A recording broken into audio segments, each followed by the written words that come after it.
నమస్తే. నిన్న ఆగస్టు 15 అంటే దేశానికి స్వాతంత్రం వచ్చినటువంటి రోజున మాజీ మంత్రి ఒక ముఖ్యమంత్రి కుమారుడు కల్వకుంట్ల తారక రామారావు నిన్న నోటికి ఎంతొస్తే అంత మహిళల పైన నోరు పారేసుకున్నటువంటి అంశం ఇప్పుడు తెలంగాణలో హాట్ టాపిక్గా మారిపోయింది.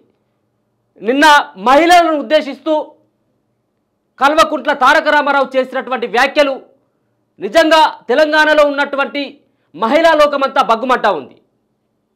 కేటీఆర్ చేసినటువంటి వ్యాఖ్యలను కనుక చూసుకున్నట్టయితే తెలంగాణ రాష్ట్రంలో అమలవుతున్నటువంటి ఉచిత బస్సు ప్రయాణంలో ప్రయాణిస్తున్నటువంటి మహిళలు ఎవరైతే ఉంటారో వాళ్ళందరినీ అవమానించేటువంటి తీరుగా మాట్లాడినటువంటి మాటలు ఏమని మాట్లాడడం జరిగింది.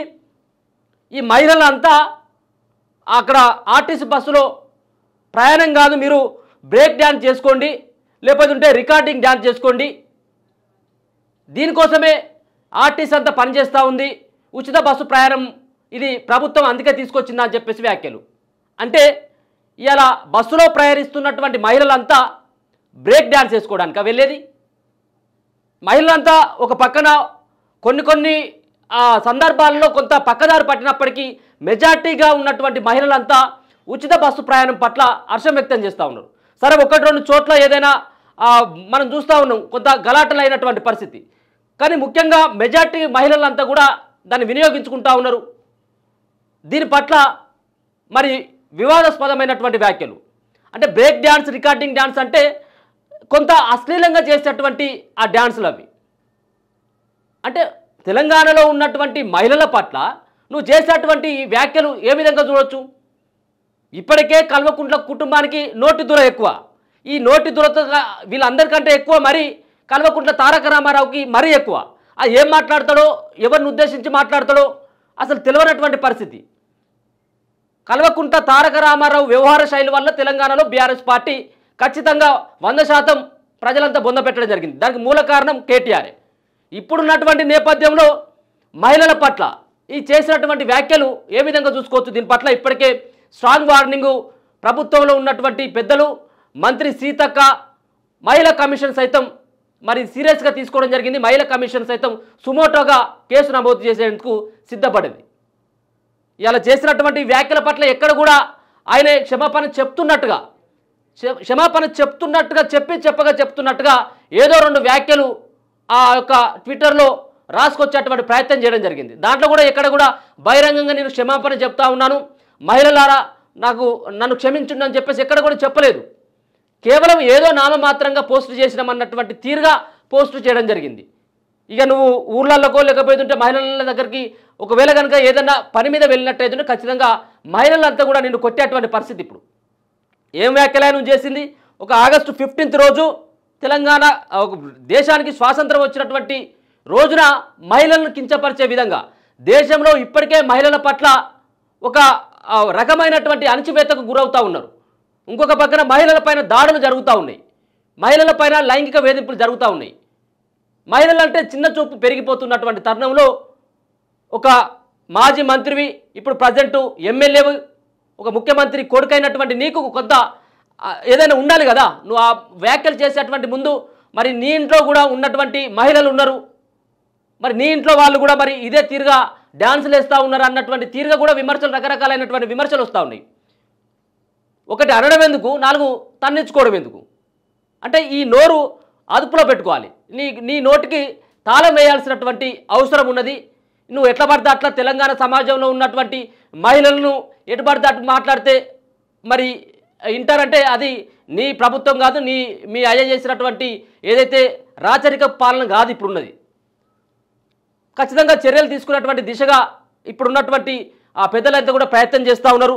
చాలా ఈ ఒక్క మాటలు కాదు, గతంలో కూడా నోరు పారేసుకున్నటువంటి సందర్భాలు ఎన్నో ఉన్నాయి, కానీ అప్పుడు కప్పిపుచ్చుకున్నటువంటి ప్రయత్నం, ఎందుకంటే 9.5-10 సంవత్సరాలు వాళ్ళే ప్రభుత్వంలో ఉన్నారు కాబట్టి దాన్ని కప్పిపుచ్చుకున్నటువంటి ప్రయత్నం చేయడం జరిగింది. ఇప్పుడు కూడా మా అయ్యే ముఖ్యమంత్రిగా ఉన్నాడు, లేకపోతుంటే మా బావే మంత్రిగా ఉన్నాడు అంటే ఇది ఇప్పుడు తెలంగాణ సమాజం ఊరుకున్నటువంటి పరిస్థితిలో లేదు. దీని పట్ల మరి ఎక్స్లో ఆయన పోస్ట్ చేయడం జరిగింది. నిన్న ఈయన చేసినటువంటి వ్యాఖ్యలు, దీనికి కౌంటర్గా సీతక్క చేసినటువంటి వ్యాఖ్యలు కూడా ఒకసారి చూసేటువంటి ప్రయత్నం చేద్దాం. సీతక్క నిన్న మరి కేటీఆర్ను దుమ్ము దులిపినటువంటి పరిస్థితి. ఒకసారి చూద్దాం ఆమె ఏం మాట్లాడి ఈయనేం మాట్లాడిండు, అక్కడ మంత్రి సీతక్క ఏం మాట్లాడింది అనేది కూడా చూద్దాం. మనిషికో బస్సు పెట్టు మంచిగా అంత కుటుంబం పోయి మంచిగా కుట్లు అల్లికలు అవసరమైతే బ్రేక్ డాన్సులు రికార్డింగ్ ఏం చెప్తారో చేయండి, మేమైతే కదంట ఏమంటారు చేయండి. కానీ మహిళలు కుటుంబాలు మనిషికో బస్సు పెట్టు మంచిగా అంత కుటుంబం పోయి మంచిగా కుట్లు అల్లికలు అవసరమైతే బ్రేక్ డాన్సులు రికార్డింగ్ ఏం చెప్తారో చేయండి, మేమైతే కదంట ఏమంటారు చేయండి. కానీ మహిళలు కుటుంబాలు వచ్చి బ్రేక్ డాన్సులు చేసుకోమన్నాం. ఇదేనా నీ సంస్కారం? ఇదేనా మీ తండ్రి నీకు నేర్పిన మహిళల పట్ల గౌరవం? మీ ఇంట్లో కూడా ఆడపడుచుంది కదా, మీ ఆడపడుచులు అందరూ బ్రేక్ డాన్సులే చేస్తారా బస్సులు ఎక్కినప్పుడు? ఇట్లాంటి మాటలు తగవు. వెంటనే బేషరతుగా కేటీఆర్ నువ్వు తెలంగాణ మహిళా లోకానికి క్షమాపణ చెప్పాలని హెచ్చరిక చేస్తాను. మనిషికో బస్సు పెట్టు మంచిగా అంత కుటుంబం పోయి మంచిగా కుట్లు అల్లికలు అవసరమైతే బ్రేక్ డాన్సులు రికార్డింగ్ ఏం చెప్తారో చేయండి, మేమైతే కదంట ఏమన్నట్టు ఇప్పుడు ఒక మాట అని అక్కడ మహిళల్ని ఇప్పుడు చిక్కుల్లో ఇరుక్కున్నట్టే కదా. అంటే ఒక నలుగురిని ఎక్కడైనా పోగైనటువంటి వ్యక్తులు ఎవరైతే ఉంటారో ఒక సభ లెక్క జరుగుతుంది. ఇక్కడ ఈ నోటుకి అదుపు ఉండదు. ఏం మాట్లాడతాడో ఆయనకే సోయి మాట్లాడతాడో సోయి లేకుండా మాట్లాడతాడు అనేది కూడా తెలియదు. మరి నీ ఇంట్లో ఉన్నటువంటి మహిళల్ని కనుక అన్నట్టయితే ఉంటే ఎట్లా ఉంటుంది, ఎట్లా రియాక్ట్ అవుతావు? వాళ్ళు ఈ సంబంధించినటువంటి బస్సు ప్రయాణం చేస్తున్నటువంటి ఆ మహిళలను ఉద్దేశించి అన్నటువంటి మాటలని ఇమ్మీడియట్లీగా ఖచ్చితంగా కూడా క్షమాపణ చెప్పాలి, బహిరంగ క్షమాపణ చెప్పాలి. ఇక ఈ బహిరంగ క్షమాపణ కాదు, ఇదే ఎక్స్లో ట్విట్టర్లో ఈయన రాసుకొచ్చినటువంటి మాటలు చూసుకుంటే నిన్న పార్టీ సమావేశంలో యాదాలాపంగా అంటే అనుకోకుండా చేసిన వ్యాఖ్యల వల్ల మా మహిళా సోదరి మనులకు మనస్తాపం కలిగితే నేను విచారణ వ్యక్తం చేస్తున్నాను.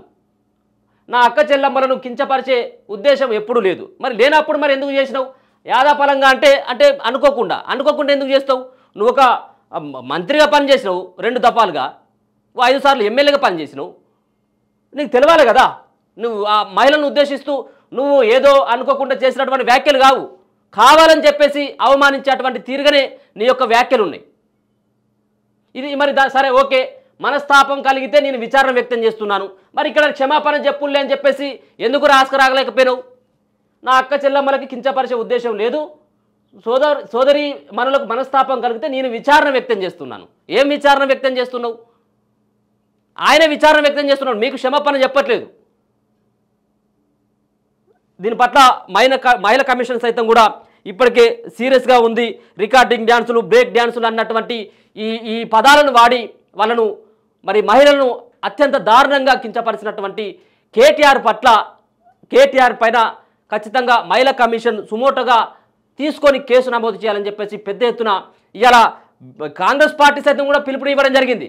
ఏది కేటీఆర్ యొక్క దిష్టి బొమ్మను దగ్ధం చేయాలి, కేటీఆర్కి బుద్ధి చెప్పాలి, కేటీఆర్ పైన కేసులు నమోదు చేయాలని చెప్పేసి ఇప్పటికే తెలంగాణ రాష్ట్ర ప్రభుత్వం కూడా కేటీఆర్ దిష్టి బొమ్మను కాల్చాలన్నటువంటి ఉద్దేశంతో ఇలా మహేష్ కుమార్ గౌడ్ అనుకుంటా వర్కింగ్ ప్రెసిడెంట్ ఆయన కూడా ఇలా ఒక పిలుపునిచ్చినటువంటి సందర్భాన్ని కూడా చూద్దాం. ఈ యొక్క కేటీఆర్ వ్యాఖ్యలు ఇప్పటికే తెలంగాణ రాష్ట్రంలో దుమారం లేపుతా ఉన్నాయి.